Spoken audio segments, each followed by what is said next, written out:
Day 2 of the Emerald City Comic Con reveals has come and gone, and it's a little bit of a mixed bag. There's a couple of really good ones, and some really terrible ones as well. Before I get into that, I do want to mention that I really like the sticker this year. It's a little bit more subtle, with it being mostly black. I really hate when the sticker is either too big, or just designed in an ugly way, where it distracts from the pop itself. Just wanted to mention, I like the sticker. First up, Star Wars, and it's only this Futura Boba Fett. And honestly, this pop sucks. All it is, it's the 10-inch one, just in a 4-inch version. And I never really liked the design of this anyway. It feels like they gave an art student like the Boba Fett pop, and they gave him, like a month to design something cool with it. And this art student waited till the night before and went, I'll just paint it all black, and I'll put Boba Fett's logo in red there, and that's it. It's not creative at all. It's literally just a smaller version of something that already exists. That is not special at all. It's not even green. At the very least, they could have made the logo green, but they didn't even do that. Super, super weak.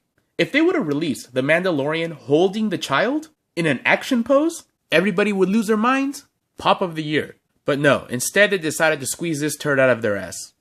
From The Simpsons, something a little better. Milhouse with the ice cream. I forget the exact episode that this is from, but what I like is that Milhouse's personality comes through in this pop. He got an ice cream, but it fell on the ground. With that, this pop lets me know that it doesn't always come up Milhouse. Speed Racer with the trophy makes me feel like a fool for buying the common Speed Racer. I should have waited because this one is cooler. They're flocking Harry the Husky from the University of Washington. There is already a common one. This is basically the same thing, just flocked. From Hanna-Barbera, it's the Great Gazoo, and he kind of looks like a Dorbs because of the super round head, but it is a pop. I like the Flintstones, I collect the Flintstones, but even as a kid, this character really irritated me, so I'm probably going to skip that.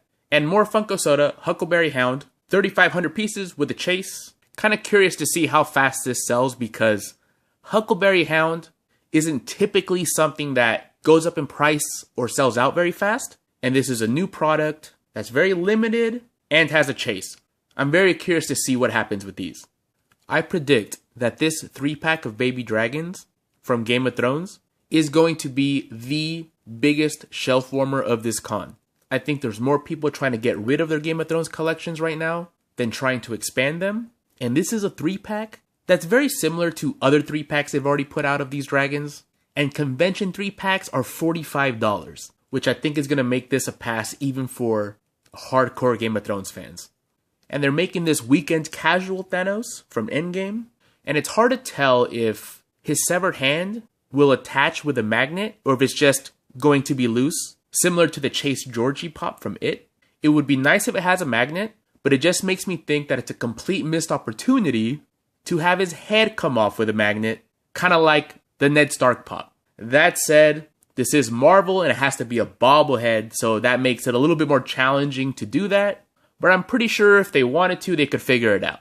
From Marvel Comics, they're making Gambit holding his staff. There's a comic coming out later this year where it's him throwing his playing cards, and there's an exclusive for that comic from Entertainment Earth, which is exactly the same, but it glows in the dark. I think either one of those is cooler than this one. Just keep that in mind before ordering this one, in case you prefer him throwing his playing cards. They're also making Toad, classic X-Men villain, and I really like how it turned out. I like that mouth and his tongue, and the action pose. And I believe this is God Doom? I'm not sure. I'm not as familiar with Doctor Doom as some of the other Marvel characters, but I got to admit that this guy looks really good. He's not just a repaint. I feel that all 3 of these pops are pretty strong. I always tell myself that I'm not going to collect Harry Potter.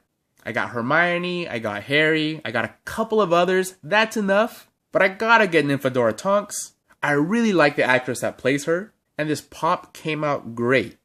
I've seen Harry Potter several times, but I have a very hard time remembering all the names and how to pronounce them. I believe this is Fleur de la Cour or something. I don't know. Not sure I'm going to get this one. Although if I see it in person and it looks cool, I might pick it up as well. But to me, the highlight here is Tonks, and I feel it's going to be one of the most popular ones this con. And another really cool Dwight Pop. This is him in his Recyclops character. Perfect choice for Emerald City Comic Con. Lots of nice little details in this one. A green troll with a green jewel for Emerald City Comic Con makes sense to me. Talking about perfect Emerald City Comic Con pops, Shawn Kemp, total legend with the Seattle Supersonics. The only thing is, for some reason, the goatees on the basketball pops always look funny to me. They're a lot better now that they're actually molding them in, but they still kind of look like smiley faces. And Funko is usually really good at making the limited pop style look like the person, but this just doesn't look like Shawn Kemp to me. Alright guys, that was day 2 of the Emerald City Comic Con reveals. And I gotta say that my favorite ones, the ones that I am definitely gonna buy, are Millhouse, Tonks, Toad, and maybe Speed Racer. But those first 3 for sure. Let me know in the comments below. If I'm totally wrong about that Futura Boba Fett, let me know why it's so cool. What do you think about the design of some of these basketball pops? If you think that the Game of Thrones Baby Dragon 3-pack is a smart move, or anything else you'd like to say. Thanks for watching and take it easy.